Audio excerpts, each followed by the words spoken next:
Welcome back to the channel. I'm Jim. If you're new to Great Books, Big Ideas, I hope you'll become a subscriber. I want to give you an update on this book that I just finished reading a few days ago or last week. It's The Prisoner by Marcel Proust. This is volume 5 in Search of Lost Time. And the translation is by Carol Clark. So once again, these Penguin Classic Deluxe editions that came out in the early 2000s, they are brand new translations, and each volume translated by a different person. So what I'm going to do today is give you a super brief synopsis of The Prisoner, tell you where we're at in the storyline of In Search of Lost Time, just the highlights, and not even all the highlights. And then I'll read one passage from the Carol Clark translation and compare it to the translation by C.K. Scott Moncrieff, also assisted by Stephen Hudson. And that's from this volume, In Remembrance of Things Past. This is the old translation. This is one of the newer ones. And I invite you to consider which translation you prefer. One reason I'm doing these videos is, number one, it's a lot of fun for me to talk about rereading Proust, but I also want to share my thoughts about these translations and just the volumes in general. I find these very attractive paperback editions, deckled edges. They have the French flaps. They have endnotes, which are quite helpful. They have introductions by the translator, and then they have a synopsis at the end. And they're very, very useful, functional. This would be a good book to teach from. And they're also just good for the general reader. The question is, are they worth it compared to the older translations? You'll have to make up your mind on that. But I've been enjoying these volumes. The quality of the translations, I think, does vary from person to person. This Carol Clark translation, I liked it a lot, and I think it may be one of the stronger of the 5 books that I've read so far. And yeah, but we'll talk about that. Anyway, one little footnote about The Prisoner. We're now at the point in Proust's masterwork where these volumes 5, 6, 7,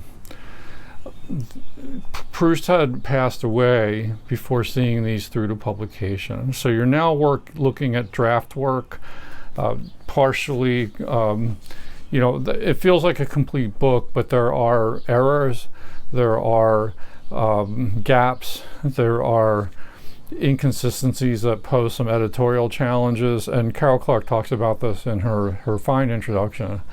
So because in Proust's method, like, he often at the proofing stage, when the manuscript was sent off to the printer and he would get his galleys back, he made lots of changes. He always made edits. If they had queries for him, this would spur him on to make additions, cuts, rewrite passages. And apparently he really worked these books over at that stage. Well, he didn't have the chance to do that for these later volumes.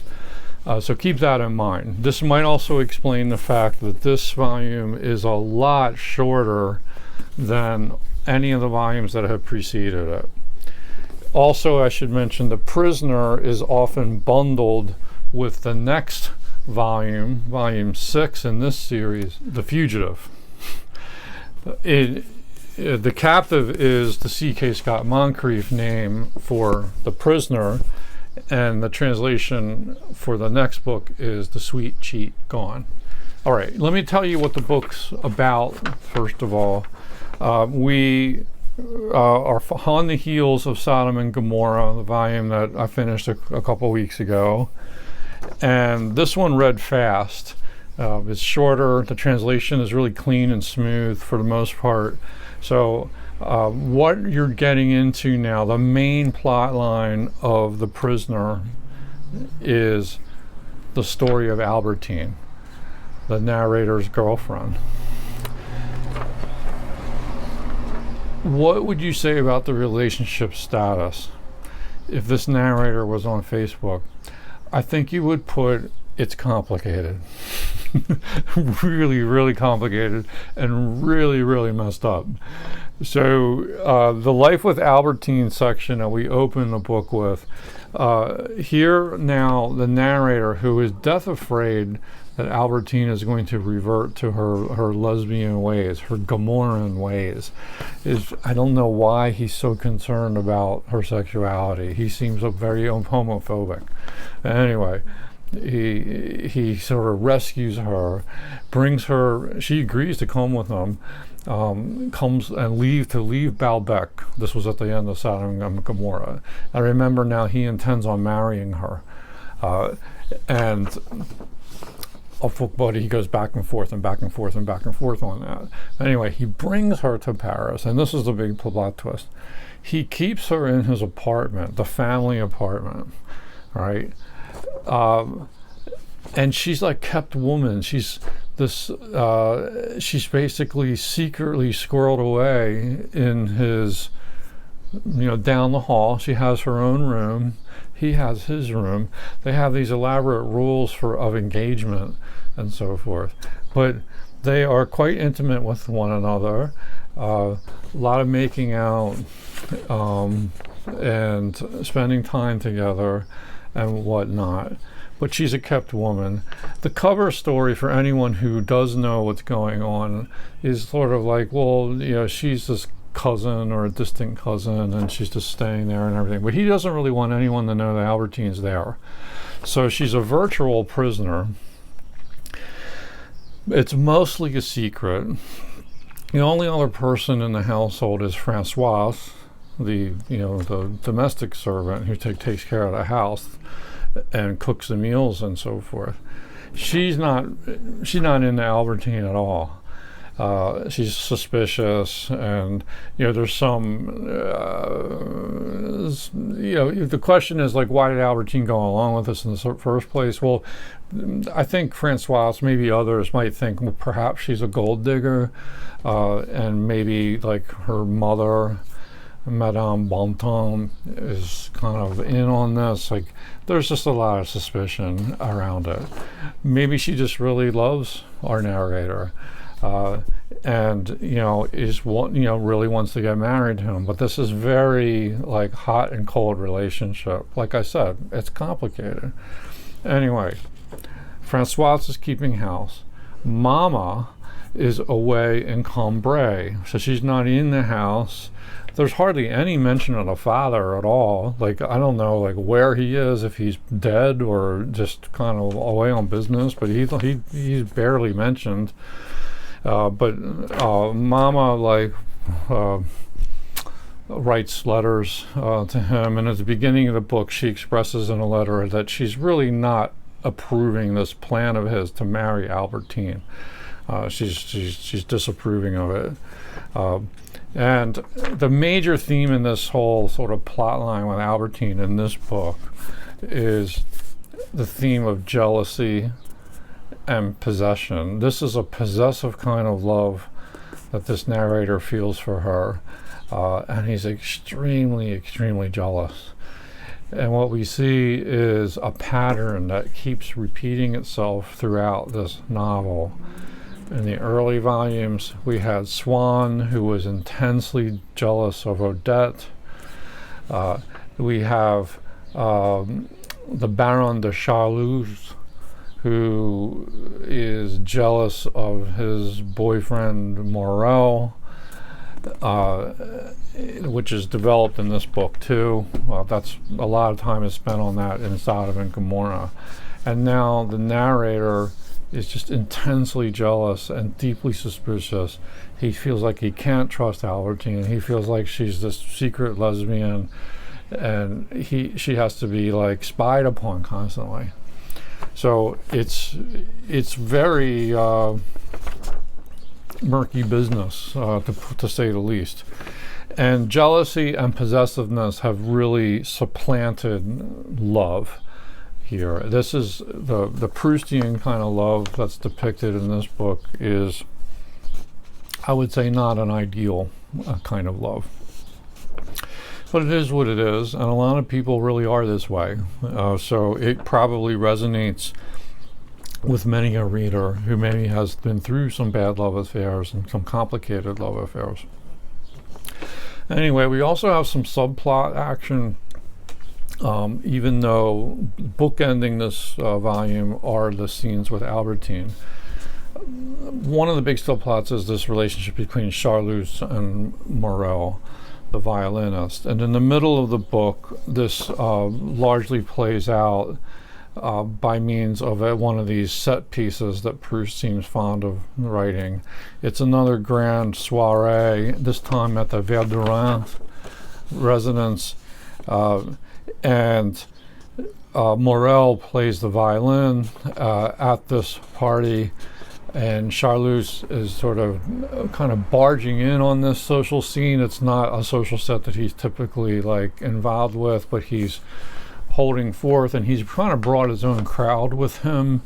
And there is a lot of like, I would say he kind of hijacks the affair, and he's sort of living dangerously here. I think he's so sort of swept up in himself and in this relationship he's in, that he's a little bit blind to where he's headed, and this is kind of headed towards tragedy. But all these sort of social offenses, these insults, really grind against Madame Verdurin and Monsieur Verdurin, and they then conspire to take him down. And we see this play out in excruciating detail. It gets really ugly. And so she's furious. She schemes to unseat Charlus, to knock him off his pedestal. And this is manifested after the concert. So let's talk a little bit about the music. So the music of Van Tuyl is performed, and this Van Tuyl, who could be modeled on the composer Fauré, but it could be also a composite of several French composers like Franck and Debussy. But I think Fauré is a good candidate for being like one of the main models here. Anyway, this music is performed.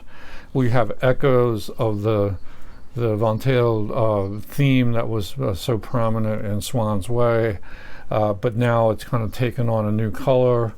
This is a new piece that hasn't been heard before, and it profoundly affects the narrator, and he goes on this page after page reverie about this beautiful music and what it does to him. And it's really some lovely writing in that section.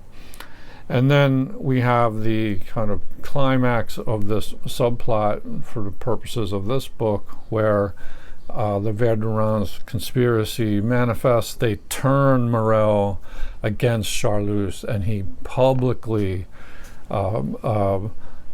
breaks with him. And this is totally shocking to Charlus. He's blindsided by it. He didn't know it hit him, as they say. And he's humiliated and speechless. And then he goes away, and he's like actually gets ill for like a long time. Anyway, some high drama, lots of social drama there. And I have to say, the Verdurins are people I would never want to be friends with. They disgust me. But Proust does a fantastic job of portraying these kind of villainous, climbing schemers. It's ugly business, but fun to read. And then we return to Albertine and a whole series of scenes. I apologize, I can't go over them in more detail, but they're all very complicated. Each scene is just ruminated on and like looked at from every possible angle. But long story short, it's filled with like anger, mistrust, misunderstanding, deceit, lies. He just thinks Albertine lies to him all the time. She's got to be sick of feeling like a prisoner.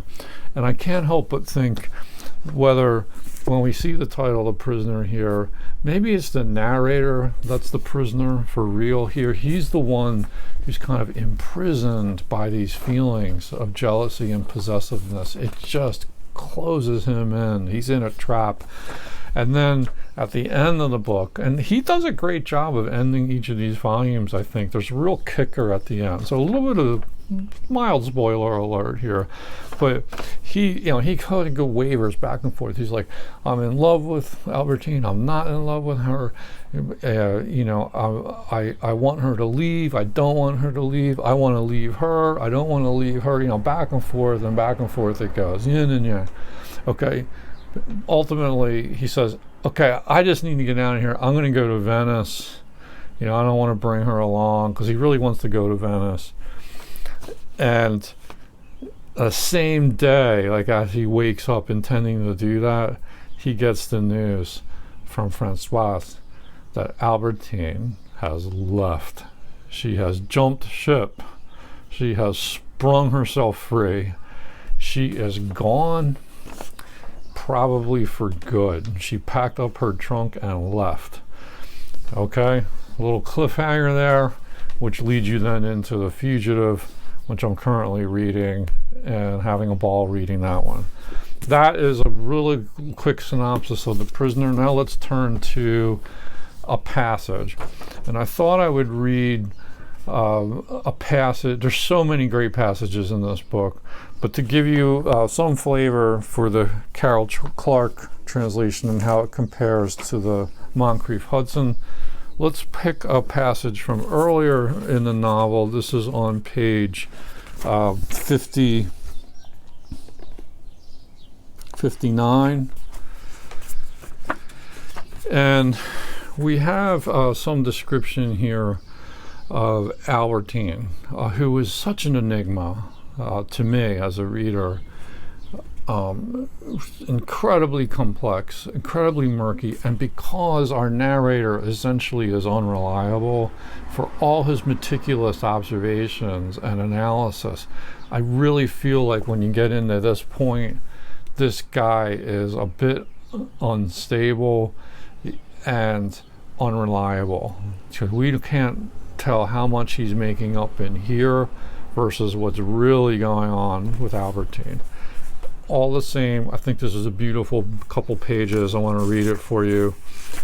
And bear with me, another long passage, but hopefully you're here to hear some Proust. So here we go. I'll just cut in. I think it'll make itself obvious where we're at. He's just basically describing his thoughts about Albertine, and then also like watching Albertine sleep. Between the two, so different pictures of Balbec, there was an interval of several years in Paris, its length punctuated by repeated visits from Albertine. I saw her, in different years of my life, occupying different positions in relation to myself, which made me conscious of the beauty of the intervening spaces, the long periods when I had not been seeing her. Against this diaphanous background, the rosy person before my eyes took shape, a strongly modeled figure with mysterious shadows.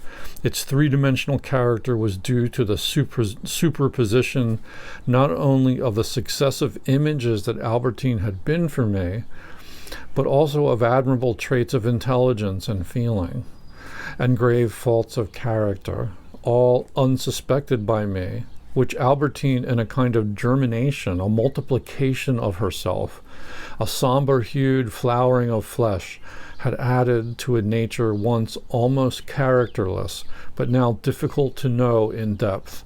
For human beings, even those of whom we once dreamed so much that they seemed to us mere images, but not so Gozzoli figures standing out against a greenish ground, the only variation in which depended, so we thought, on our distance from them, our angle of vision, the prevailing light. These same beings, while they change in relation to us, are also changing within themselves, and there had been enrichment, solidification and growth in volume in the two-dimensional figure once silhouetted against the sea.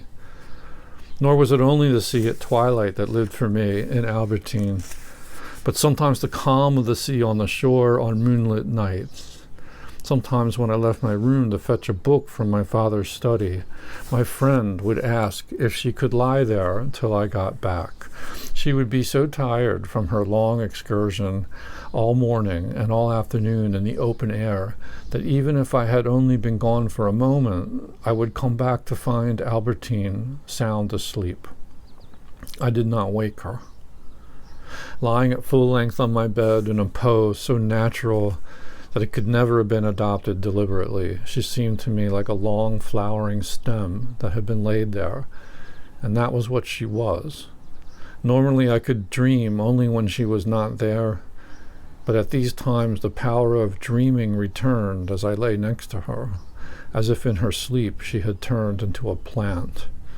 In that way, her sleep realized, to a certain degree, the promise of love. When I was alone, I could think about her, but she was not there. She was not mine. When she was there, I could speak to her, but was too removed from myself to be able to think. When she was asleep, I did not have to speak anymore. I knew that she could not see me. I did not have to live on the surface of myself. By closing her eyes, by losing consciousness, Albertine had put off one by one the various marks of humanity which had so disappointed me in her from the day that we first met. She was animated only by the unconscious life of plants, of trees, a life more different from my own, stranger, and yet which I possessed more securely. Her individuality did not break through at every moment, as it did when we talked, through unconfessed thoughts and unguarded looks. She had drawn back into herself all the parts of her that were normally on the outside. She had taken refuge, enclosed, and summed up in her body. Watching her, holding her in my hands, I felt that I possessed her completely, in a way I never did when she was awake. Her life was subject to me, was breathing out its light breath in my direction. I listened to that mysterious murmuring emanation, gentle as a soft breeze over the sea, fairy-like as the moonlight, the sound of her sleep. So long as it continued, I could dream of her and look at her at the same time. And when her sleep became deeper, touch her and kiss her. What I experienced then was a love for something as pure, as immaterial, as mysterious, as if I had been before those inanimate creatures that we call the beauties of nature. And indeed, once she had fallen into a deeper sleep, she was no longer just a plant. Her slumber on the edge of which I dreamed, experiencing a new limpid pleasure of which I would never have tired and which I could have gone on enjoying indefinitely, had become for me a whole landscape. Having her asleep at my side offered something as sensually delicious as my moonlit nights on the bay at Baalbek, when the water was calm as a lake, scarcely moving branches, and one could lie amid scarcely moving branches, and one could lie on the beach forever, listening to the sound of the sea. One more long paragraph. On entering the room, I had stood still on the threshold, not daring to make any noise, and I heard no other sound than her breath, rising and dying away on her lips, like the sound of waves, but softer and more subdued. And at the moment when my ear picked up that heavenly sound, it was as if it held condensed in itself the whole person, the whole life of the charming captive who lay there before my eyes. Traffic was passing noisily in the street. Her forehead remained as motionless, as pure as before, her breath as light, reduced to the simple expiration of the necessary air. Then, seeing that her sleep would not be disturbed, I advanced carefully, sat down on the chair beside the bed, then on the bed itself. I have spent delightful evenings talking or playing games with Albertine, but I was never so happy as when watching her sleep. When chatting or playing cards, she had a naturalness that no actress could have imitated, but it was a far deeper naturalness, a naturalness in the second degree that her sleep offered to me. Her hair, falling the length of her rosy face, lay beside her on the bed, and sometimes a stray lock, standing on end, gave the same perspective effect as those frail, pale lunar trees that stick up in the background of Elstir's Raphaelesque paintings. If Albertine's lips were closed, on the other hand, from where I was sitting, her eyelids seemed partly open, so that I could almost have wondered whether she was actually sleeping. Still, her lowered lids gave her face that perfect unity that open eyes would have disrupted. There are some faces which take on an unaccustomed beauty and majesty the moment they no longer have a gaze. My eyes measured Albertine as she lay at my feet. Every now and then a slight, inexplicable tremor ran through her, like an unexpected breeze momentarily convulsing the leaves. She touched her hair. Then, not having had the effect she wanted, put her hand to it again in such a coherent, apparently intentional set of movements that I was sure she was going to wake up. But no, she settled into her sleep again without stirring, and from then on stayed quite still. Letting her arm fall, she had dropped her hand on her breast in such a naively childish pose that as I looked at her it was hard not to smile, as we do at babies in their innocent gravity and grace. I already knew several Albertines in one. Now I felt I was seeing many more at rest beside me.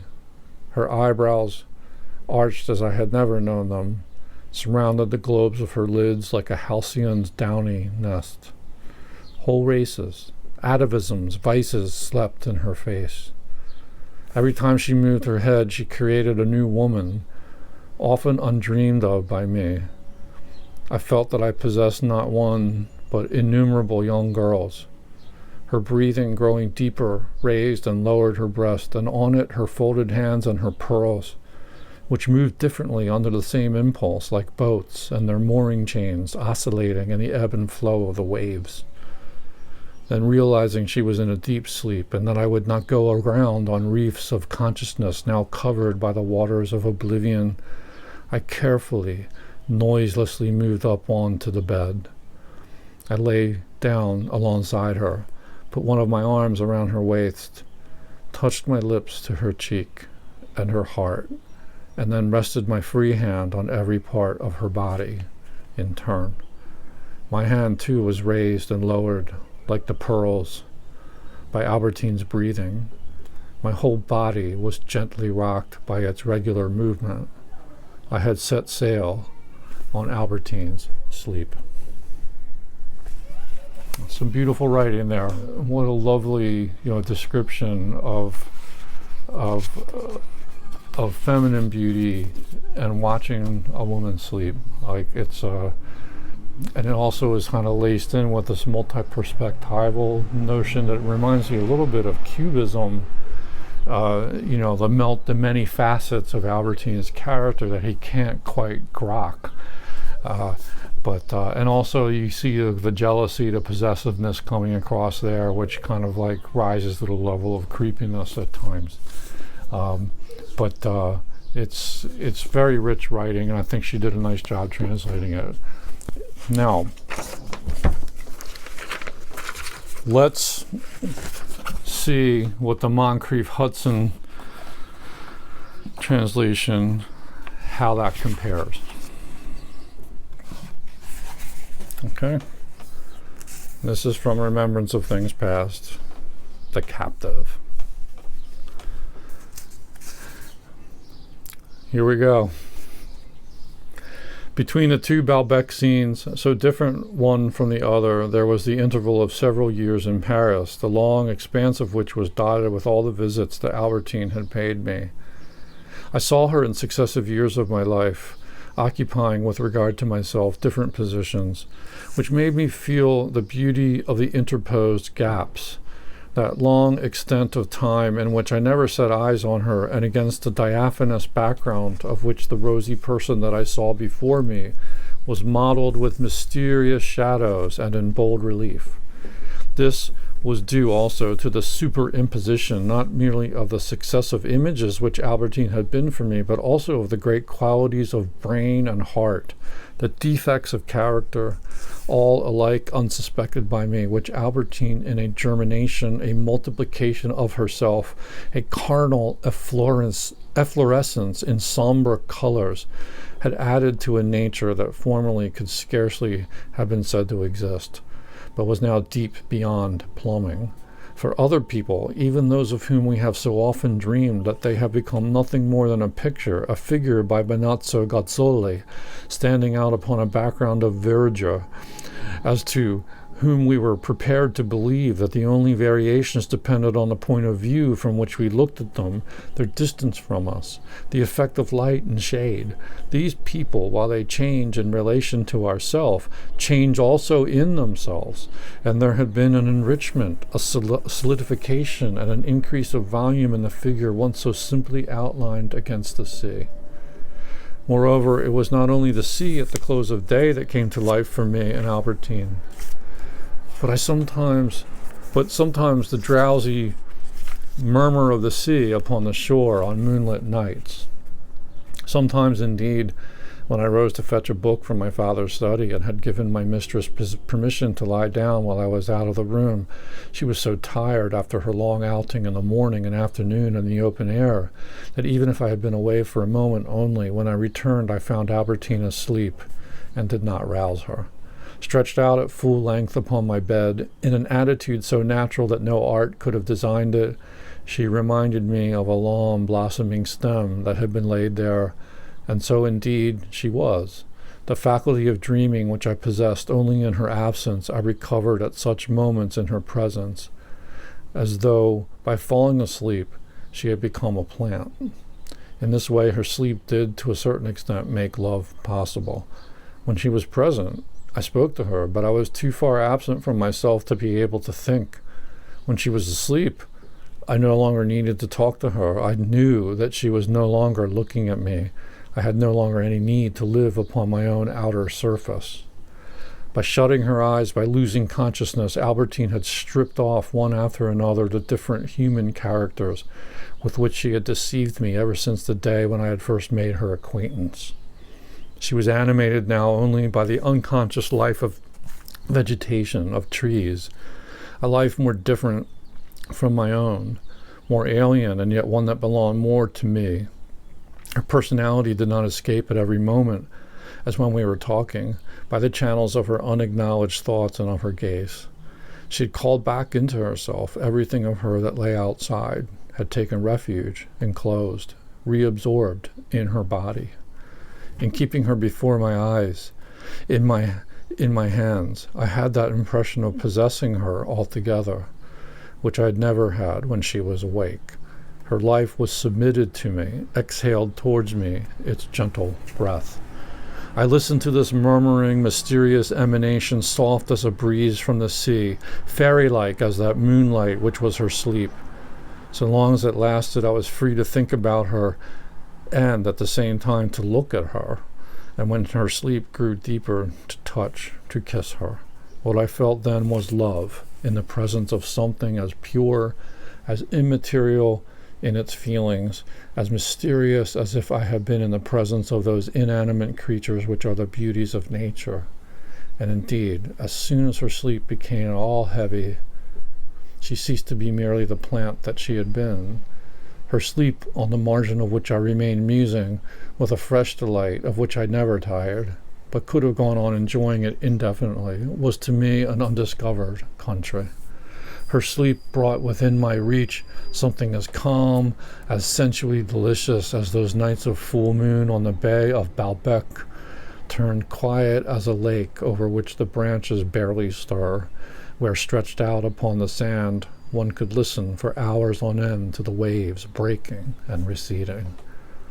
When I entered the room, I remained standing in the doorway, not venturing to make a sound, and hearing none but that of her breath rising to expire upon her lips at regular intervals, like the reflux of the sea, but drowsier and more gentle. And at the moment when my ear absorbed that divine sound, I felt that there was condensed in it the whole person, the whole life of the charming captive outstretched there before my eyes. Carriages went rattling past in the street. Her features remained as motionless, as pure, her breath as light, reduced to the simplest expulsion of the necessary quantity of air. Then, seeing that her sleep would not be disturbed, I advanced cautiously, sat down upon the chair that stood by the bedside, then upon the bed itself. I have spent charming evenings talking, playing games with Albertine, but never any so pleasant as when I was watching her sleep. Granted that she might have, as she chatted with me or played cards, that spontaneity which no actress could have imitated. It was a spontaneity carried to the second degree that was offered me by her sleep. Her hair, falling all along her rosy face, was spread out beside her on the bed, and here and there a separate straight tress gave the same effect of perspective as those moonlit trees, lank and pale, which one sees standing erect and stiff in the backgrounds of Elstir's Raphaelesque pictures. If Albertine's lips were closed, her eyelids, on the other hand, seen from the point at which I was standing, seemed so loosely joined that I might almost have questioned whether she really was asleep. At the same time, those drooping lids introduced into her face that perfect continuity, unbroken by any intrusion of eyes. There are people whose faces assume a quite unusual beauty and majesty the moment they cease to look out of their eyes.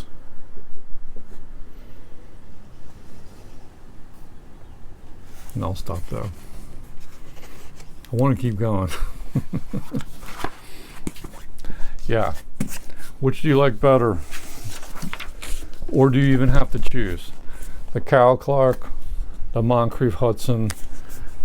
I think the Carol Clark is pretty darn good. I also always love the Moncrieff, but I'm curious to hear what you guys think. Anyway, that is enough for now of The Prisoner, Marcel Proust. I am currently reading The Fugitive, and that is going well. And I hope to be back soon with an update on that book once I finish it. I feel like I'm going to read that one really quickly. I love this story of Albertine. It's one of my favorite plot lines in Search of Lost Time. Thanks for sticking with me. Bye-bye.